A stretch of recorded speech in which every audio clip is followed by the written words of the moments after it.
Ashama assalamu alaikum warahmatullahi wabarakatuh ijoollee Oromoo akkam nagaa keessanii fayyaadhaa jirtu ani jira alhamdulillah galata rabbi fayyaa qabdanii isinoo nagaa qabdanii alhamdulillah na biraan nagaa fayyaadha kunoo nama jirra isinoo jirtu akkam alhamdulillah na biraan galata rabbi jira ammallee barumsa tokko qabadhee isinii dhufee jira ijoollee teenya akkam nagaa keessanii fayyaadha alhamdulillah nagaa ijoollee barumsis maal jettanii yaaddoon qo isinii oolu ijoo warroonni YouTube channel banattanii suuraa upload profile hin godhatin jechuudha irratti hidhatin jechuudha. Karaa gabaabaan isin hime isin karaa barumsaatti darbuu dura jechuudha warroonni hamma irraa YouTube channel kiyyaa hin argin jechuudha YouTube channel kiyyaa warri YouTube channel kiyyaa faaree taata YouTube keessan keessa hin galtu egaa YouTube keessan keessa galtanii booda jechuudha bakka sarchiitti kanarratti hin dhuftu jechuudha sarchi YouTube kajuu kanarratti hin yoggu takkaaf gattuqxu jechuudha min barreessitu maqaa jechuudha maqaa Oromoo Faaresti Kajuu kana hin barreessitu jechuudha. Achi booda maal gootu isin? Ifama. Achi booda maal gootu isin? Sarchi godhattanii jechuudha. Dhuftanii jechuudha. Haala kanaan isinii barbaadaa isinii fidaa jechuudha. Haala kanaan yoggaa isinii barbaadee isinii fide hanga bakka suuraan kiyyeera jiru agartanitti numa deemtanii jechuudha.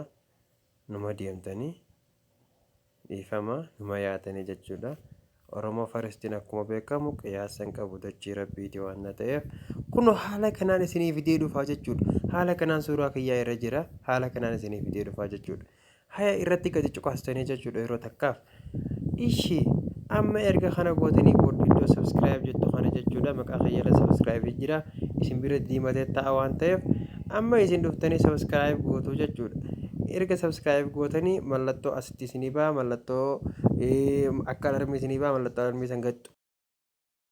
Gallakkee isin bira dhufuuf viidiyoo kana daawwadhaa like share waliif godhaa subscribe YouTube kiyyaas naa godhaa jechuudha.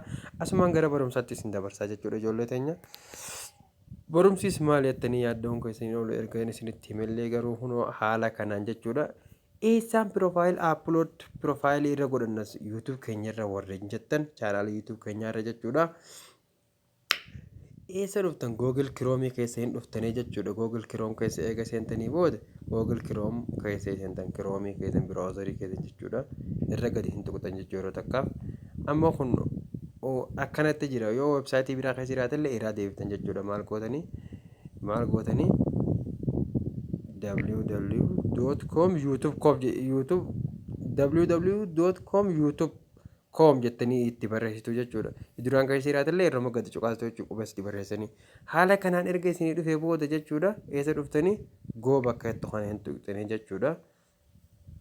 Erga haala kanaan isinii dhufe an amma hunoo asii YouTube keessa step YouTube keessa nageessa jira jechuudha. Erga haala kanaan isinii baasa jechuudha. Amma eessa dhuftan mallattoo bakka tana qubee yookaan mallattoo suuraa isin irraan qabdanii qubee YouTube keessan kan maqaa duraa jechuus dura sayin akkanatti bakka sana cufee ta'a jechuudha. Bakka sana taa'e hin jira jawwaal namni hundinuu jawwaal kiyyaa kan qabna hin jenne hin qaba. Saniif akkas erga gootanii booda jechuudha irratti gadi yeroo takkaaf isinitti hin dheeressu viidiyoodha irratti gad tuqxanii jechuudha. Haala kanaan isinii dhufaa jechuudha. Amma kallattuma kana na hordofaa jechuudha. Haala kanaan osoo akka biraa hin goone jechuudha. Haala kanaan erga isinii dhufee booda jechuudha. Manage your Google account kajuu kana jechuudha. Ilaa hin argitan jedhee yaada. Maqaa Gmail Oromoo YouTube kiyyaa Gmail jalatti jechuudha. Xiyyaa diimaa kana gubbatti sara gurraacha gubbatti jechuudha. Hin argitanii irra gadi hin tuqtan jechuudha yeroo takkaaf. Yeroo takkaaf irra gadi cuqaastan obsaan eeggadhaa. Maal jedha welcome Oromoo Faarestii jedha. Manage your info, privacy and security to make Google work better for you. Hin argitan kunoo kana barreeffama isaa kana isin dubbise garuu ani dhiifama. Asiin bakka kana hin argitan jedhee yaada bakka suuraa irra jirtu bakka mallattoo duwwaa zeeroo qabdu kana jechuudha bakka waan xiyyaara mara jiru kana isin maal gootu hin tuqxa yeroo takka nafaan abbaa. Select profile photo jammaan tana upload photo your photo isin maal gootanii inni hoggaa isin dhufu kanarra jiraame dire ittuma dhiistan maal gootan xiyyaa kunoo direct profile photo here jedha or isin bakka xiyyaan itti jiru kana hin argitanii miti as dhuftanii as xuqxanii jechuudha haala kanaan erga haala kanaan dhuftanii maal isinii fide select an action ja'a computer image com order jedha voice recorder jedha faayilii isin faayilii isii kana fudhattan isa gama harka mirgaa jiru kana hin argitan laaqonoo isa kana hin tuqxu.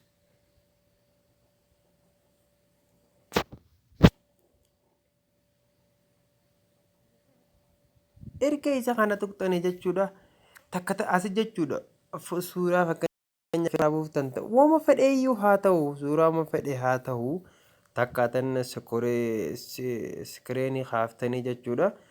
Asirra jira jechuudha kana keessa ciisa viidiyoolee wanna barbaadan jechuudha kana keessa ciisa isin asitti yoo isin adda isinii mul'achuu dide maal gootan sararratti tuqaa sadeen kan hin argitan jedhee yaate isa kana jechuudha hin tuqxan yeroo takkaaf jechuudha maal gootan isa kalariyyuu hunoo isinitti ni agarsiisa kalarii isa jiru kana jechuudha kalarii hin beektan isin hundinuu galarii hin beektan jechuudha mana suuraa mana viidiyoolee garaagaraa jechuudha hin jira akka isa guutu. Kanarra gad kaastan kan amma jijjiirachaa hin barbaanneef kanarra gad tuqxanii jechuudha kanarra erga gad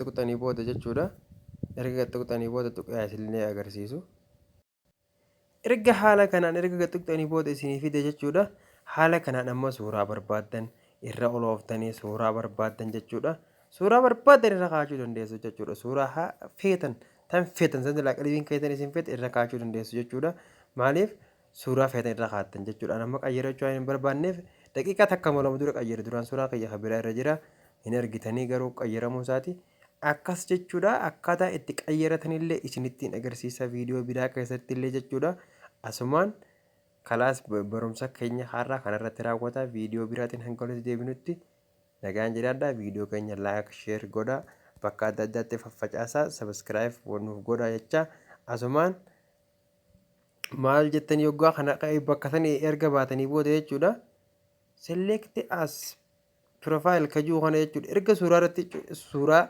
mana suuraa faraqata suuraa takkatti jijjiirachuu barbaadan booda jechuudha irratti gadhooytanii booda hin dagatinaa akkanumaan namaan fidu akkanuma irratti jedhamu erga suuraa irratti gadhooftanii booda jechuudha isin asitti akkanatti bal'isee isinii baasaa jechuudha yeroo afree godhee jechuudha maal gootan isin set as profile photo bakka jettu ba'an barreeffama kanarra gad tuqxanii jechuudha akkana barbaadee isinii fide jechuudha akkanatti yogguusan isinitti argisiisaa jechuudha kalaas isin erga kana bakka kana tuqxanii booda xiqqee daqiiqaa muraasa eeggattanii keessaa okkeedhaan baatanii jechuudha haala kanaan piroofaayilii keessan qayyarachuu irra godhachuu dandeessanii jechuudha hanga nagaa walitti deebinutti assalaamu alaikum warahmatullahi wabarakatuh viidiyoo keenya laayik sheer godhuu hin dagatinaa sabiskiraayib godhuu hin dagatinaa nu deeggara.